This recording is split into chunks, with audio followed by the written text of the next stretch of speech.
নমস্কার, আমি শিল্পা। আপনাদের সকলকে স্বাগত আমার চ্যানেল শিল্পা.প্রবীরে আরও একটি নতুন ব্লগে।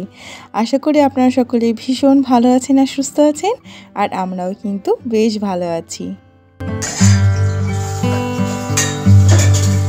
আজ যেহেতু বৃহস্পতিবার, তাই সবার আগে পুজোটা সেরে নিয়েছি। বেশ খানিকটা সময় লাগে তো, তারপর চলে এসেছি রান্নাঘরে রান্নাবান্নাটা সারতে। আজকে একটুখানি দই বানাবো, আর যা প্রচণ্ড গরম পড়েছে, যার জন্য একটু সন্ধ্যের দিকে মনে হয় একটু ঠান্ডা ঠান্ডা দই বা ঠান্ডা আইসক্রিম হলে বেশ জমে।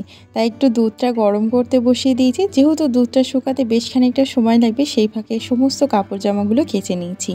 আমার বাড়িতে আবার ধাপে ধাপে কোনো কাজ হয় না, যখন যেটা আমার মনে হয় তখন সেটা করে রাখি। তো যাই হোক, ওদিকের কাজ শেষ করে সোজা চলে এসেছি আবারও রান্নাঘরে। এবার দইটাকে কমপ্লিট করে নেব। তো ওখানে দুধটা বেশ খানিকটা গাঢ় করে নিয়েছি। 1 কেজি দুধকে 500 করে নিয়েছি। এখন এখানে 4 চামচ মতন চিনি দিয়ে একটু ক্যারামেল করে নিলাম। তবে এই চিনির রঙটা বেশ কালো করলে কিন্তু হবে না, একটু লালচে লালচে থাকতে থাকতেই দুধটাকে ঢেলে দিলাম। তো প্রথমে তো একটু চিনিটা জমাট বেঁধে যায়, তারপর আস্তে আস্তে আবারও গুলে যাবে। এখানে এখন আবারও দুধটাকে একটু জাল করে নেব। দুধটা কিন্তু বেশ ঘন হয়ে গেছে, অতিরিক্ত ঘন করব না, আর খুব বেশি পাতলা থাকলেও হবে না।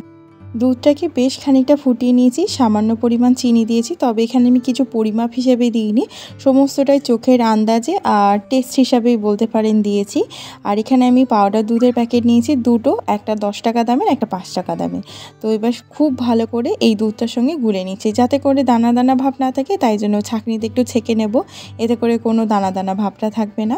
এবার বেশ খানিকটা জাল করে নিয়েছি, আর দেখুন দুধটা এখন বেশ ঘন হয়ে গেছে। এখন দুধটাকে একটু ঠান্ডা করে নেব। তবে হ্যাঁ, পুরো ঠান্ডা করলে হবে না, কিন্তু উষ্ণ গরম থাকতে হবে। ততক্ষণ আমি এখানে টক দইটাকে একটু ফেটিয়ে নিচ্ছি। আর টক দইটা আমি একটা কাপড়ের মধ্যে বেঁধে ঝুলিয়ে রেখেছিলাম, এতে করে সমস্ত জলটা কিন্তু বেরিয়ে গেছে।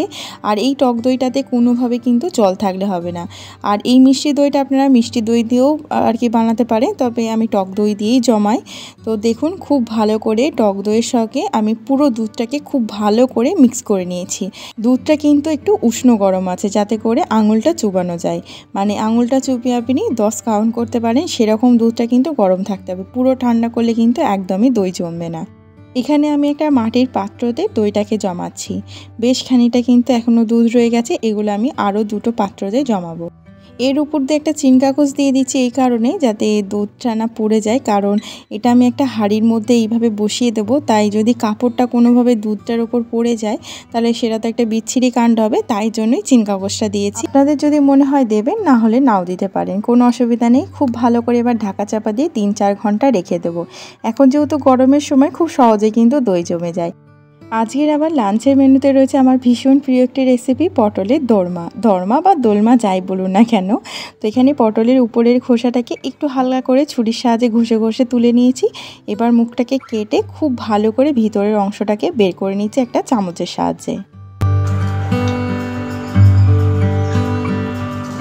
আজকে আমি পটলের দোরমাতে ছানার পুর ব্যবহার করব। আগে যখন এই রেসিপিটা বানাতাম, ভীষণ ঝঞ্ঝাটের একটা রেসিপি মনে হতো, আর কিন্তু স্বাদ এতই অপূর্ব, তাই এই ঝঞ্ঝাটটা সেরকম কিছু মনে হয় না। মনে হয় বারবারই বানানো যেতেই পারে। এখানে এখন পটলগুলোকে খুব ভালো করে নুন মাখিয়ে নিচ্ছি। এই রেসিপিটাতে যেহেতু আদা লাগবে পুর বানাতে, তাই আদা আর পটলের দানাটা একসঙ্গেই বেটে নিচ্ছি। কারণ এইটুকুনি আদা এতটা বড় মিক্সিতে ঘুরবে না, তাই জন্য আপনারা চাইলে আলাদা আলাদা বেটে নিতে পারেন। এবার আমি সর্ষের তেলের মধ্যে পটলগুলোকে একটু ভেজে নিয়েছি। তবে পটলগুলো কিন্তু একদমই নরম করা যাবে না, জাস্ট হালকা হালকা গায়েতে একটু রং হবে তখনই তুলে নিতে হবে, নাহলে কিন্তু একদম নেতিয়ে পড়তে পারে। তো এবার দেখুন, আমি পটলগুলোকে তুলে নিচ্ছি। এরই সাথে পটলের মুখের অংশগুলোকেও ভেজে নিচ্ছি। এইগুলো আমি ঢাকনা হিসেবে ব্যবহার করব। তেলটা কিন্তু বেশ কালো হয়ে গেছে। যাই হোক, কিছু তো করার নেই, পটলে বেশ কষ থাকে। সামান্য একটুখানি জিরে ফোড়ন দিয়ে পটলের দানা আর আদা বাটাটা দিয়ে দিলাম। এবার ছানাটাও দিয়ে দিলাম। ছানাটা একটু মিক্সিতে ঘুরিয়ে নিয়েছি, এতে করে মিহি হয়ে গেছে। তাতে হলুদ গুঁড়ো, লঙ্কা গুঁড়ো, জিরে গুঁড়ো, সামান্য নুন আর চিনি দিয়ে এখন একটা পুর বানিয়ে নেব, যতক্ষণ না এই জল ভাবটা মরে যায়। এবার কড়াইয়ে বেশ খানিকটা তেল দিয়েছি, তাতে গোটা গরম মশলা ফোড়ন দিয়ে পেঁয়াজ কুচিগুলোকে ভেজে নেব। পেঁয়াজটা যতক্ষণ এদিকে ভাজা হচ্ছে, সেই ফাঁকে এর মশলাটাকে বানিয়ে নিই। তো পেঁয়াজটার দিকে ভাজা হতে থাক। মশলা হিসেবে এখানে নিয়েছি একটু টমেটো, একটুখানি আদা, রসুন, কাঁচা লঙ্কা আর কাজু বাদাম।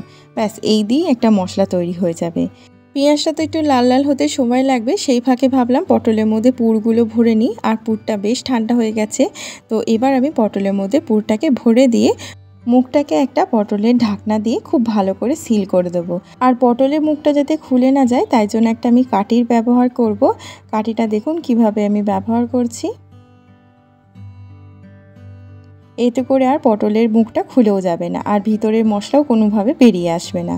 এদিকে এবার বাটা মশলাটা দিয়ে দিলাম, যেটাতে রয়েছে আদা, রসুন, টমেটো, কাঁচা লঙ্কা আর কাজু বাদাম। খুব ভালো করে মশলা কষিয়ে নেব। তাতে দিয়ে দেবো হলুদ গুঁড়ো, লঙ্কা গুঁড়ো, জিরে গুঁড়ো আর সামান্য চিনি। আর চিনি না দিলে যেন মনে হয় যে কোনো রান্নার স্বাদটা ঠিক ব্যালেন্স হয়নি। খুব ভালো করে মশলাটা কষিয়ে নিয়েছি ঢাকা চাপা দিয়ে দিয়ে। এবার আমি এর মধ্যে পরিমাণ মতন জল দিয়ে দেব। স্বাদ মতো লবণ দিয়ে দিয়েছি। তারপর এর মধ্যে পটলগুলো দিয়ে দিলাম। এখন পটলগুলো যতক্ষণ সিদ্ধ হচ্ছে ততক্ষণ ঢাকা চাপা দিয়ে দেব। দিয়ে খুব ভালো করে মাখা মাখা করে নামিয়ে নেব। এরই সাথে আরও একটি রান্না করছি। আজকে বানাচ্ছি সজনে ডাঁটা আর আলু দিয়ে এই মুসুর ডালের বড়া দিয়ে একটা তরকারি, যেটা ভীষণ ভালো লাগে। আর এই মুসুর ডালের বড়াটা মা বাড়িতেই বানিয়েছে, ভীষণ ভালো হয়েছে। তো বাড়ির বানানো বড়ি দিয়ে আজকে এই তরকারিটা বানাচ্ছি। তো এখানে বড়িটাকেও ভেজে নিয়েছি, আর তার সাথে সজনে ডাঁটা আর আলুটাকেও তেলেতে ভেজে নেব। এখানে একটু ফোড়ন দিলে ভালো হতো, তবে ছিল না আমার বাড়িতে। যাই হোক, তাই জন্য দিতে পারিনি। এখানে একটা পেস্ট ব্যবহার করেছি, তাতে রয়েছে পেঁয়াজ, একটু আদা আর টমেটো। তার মধ্যে হলুদ গুঁড়ো, লঙ্কা গুঁড়ো, জিরে গুঁড়ো দিয়ে খুব ভালো করে কষিয়ে নেব। আর এটাতে আমি পেঁয়াজ কুঁচো ব্যবহার করি না, বেটে পেঁয়াজটা ব্যবহার করলে এর স্বাদটা যেন একটু বেশি ভালো লাগে। এবার সজনে ডাঁটা আর আলুটাকে দিয়ে বেশ খানিকটা কষিয়ে নেব।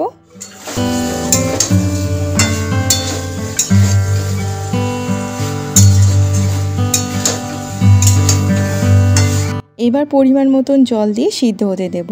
সজনে ডাঁটা আর আলুর তরকারিটা তো এমনিই ভালো লাগে, তবে এই বড়াটা দেওয়ার কারণে কিন্তু আরও বেশি ভালো লেগেছিল।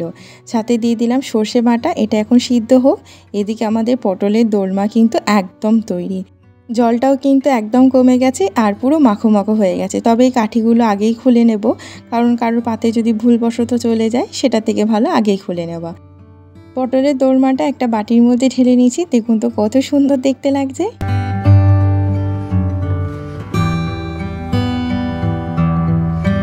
দুপুরে রান্না বান্না যখন হয়ে গেছে তাহলে আর খাওয়া দাওয়াতে লেট করে কি লাভ আছে। ওদিকে আমার বোনও বসে রয়েছে আর ছোট্ট বাবাটাকে খাওয়ানো হয়ে গেছে।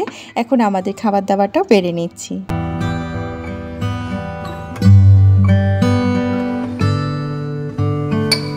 এখানে আমি পরিমাণ মতন ভাত বেড়ে নিয়েছি, নিয়ে নিচে পটলের দোলমা আর তার সাথে ডাঁটা আলু দিয়ে মুসুর ডালের বড়ার একটা তরকারি। আর হ্যাঁ, তার সাথে আগের দিন আমি চাটনি বানিয়েছিলাম, সেটা রয়ে গেছে, তো সেটাও নিয়ে নিয়েছি। তো এই হচ্ছে আজকে আমাদের দুপুরে খুব সিম্পল খাবার দাবার। দুপুরে খাওয়া দাওয়া সেরে একটা লম্বা ঘুম দিয়েছিলাম। এখন হচ্ছে সন্ধ্যের সময়, সোজা চলে এসেছি ঠাকুর ঘরে। এখন সন্ধ্যেটা দিয়ে নেব। এখন ঘড়িতে কিন্তু 6টা বেজে গেছে। বোধহয় অনেক দিন বাদেই ছোট্ট বাবাটাকে আমার ভিডিওতে দেখতে পাচ্ছেন। খুব একটা তো দেখা যায় না। তো আজকে এসেছে একটু সন্ধ্যের সময়। আর দেখুন তো ঘন্টিটা এত জোরে জোরে বাজাচ্ছে, সে কী অবস্থা যেন মুখে চোখেই লেগে যাবে। কিন্তু এই কাজটা যে অত ভক্তি নিয়ে করে আমার দেখে খুব ভালো লাগে। আরও একটা বিষয় বলি, ছোট্ট বাবাটা দেখছি ইদানিং মানে এই জিনিসটা খুব লক্ষ্য করছি। আমি যখন ওকে প্রদীপের তাপটা দিয়ে দিই বা ওর বাবা দিয়ে দেয়, তো সেটাও এতটাই লক্ষ্য করে, যখনই দেখে প্রদীপ জ্বলছে বা কর্পূরের আরতি হচ্ছে, সঙ্গে সঙ্গে একটু হাতটা উপরে দিয়ে নিজেও মাথায় ঠেকাবে। আবার যেই আশেপাশে থাকবে, ওর বাবা থাকুক কি আমি থাকি কি ওর মনি থাকুক, সবাইকার মাথায় ছোঁয়ায়। এই জিনিসটা আমার ভীষণ ভালো লাগে। আমরা তো প্রত্যেকটা বিষয় জানি যে কী কারণে এই কাজটা করছি, কিন্তু ছোট্ট বাবাটা তো এই সম্বন্ধে কিছু জানেও না। কিন্তু এই যে ভক্তিভাবটা যে দেখায়, এটা আমার না বেশ ভালো লাগে। সে তো ভীষণই নিতান্ত একটা শিশু, কিন্তু এই যে প্রদীপের তাপ মাথায় ঠেকানো, এটা যে কী ভালো লাগে মানে কি করে আপনাদের বোঝায়। এখন একটু আমি তরমুজ কাটছি, আর গরমের সময় এই তরমুজ ছাড়া কিন্তু একদম অসম্পূর্ণ। একটুখানি ফ্রিজেও রেখেছিলাম, বেশ ঠান্ডা ঠান্ডা তরমুজ খেতে কিন্তু বেশ ভালো লাগে। একদিন আপনাদের সঙ্গে তরমুজের একটা শরবতও শেয়ার করব, যেটা আমার খেতে কিন্তু বেশ ভালো লাগে। যাই হোক, আজকে তো এমনিই তরমুজটা খাওয়া হচ্ছে, কারণ আজকে মিষ্টি দই আছে, আর মিষ্টি দইটা কিন্তু দেখলাম বেশ ভালো জমে গেছে। তরমুজটা কেটে তারপর নিয়ে আসছি। দাঁড়ান, আগে তরমুজটা দিয়ে আসি কর্তামশাইকে।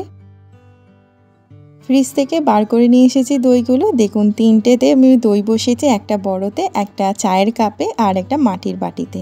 দেখুন তো কত সুন্দর দইগুলো জমেছে। দইয়ের বাটিটা উল্টে দিলেও দইটা কিন্তু পড়ছে না। একদম দেখে বুঝতে পারছেন পারফেক্ট হয়েছে, আর স্বাদেও কিন্তু অপূর্ব। দইটা জমানোর জন্য কিন্তু আমি অতিরিক্ত টক দই ব্যবহার করিনি, সামান্য একটু দই ব্যবহার করেছি, ওই 100 গ্রাম মতো। আর তাতে আমি 400 গ্রাম মতন মিষ্টি দই জমিয়েছি। তো অনেক পরিমাণ দই জমাতে গেলে যে অনেক দই লাগবে এরকম কিন্তু নয়, সমস্তটা আন্দাজের ওপর নির্ভর করে। আর দেখুন তো দইটা কত সুন্দর জমেছে, আর ঠান্ডা ঠান্ডা এরকম দই খেতে কার না ভালো লাগে। আজকের ভিডিওটি তাহলে এখানেই শেষ করছি। খুব শীঘ্রই দেখা হবে আরও একটি নতুন ভিডিওতে। খুব ভালো থাকবেন আর সুস্থ থাকবেন। তাহলে আজ আসি।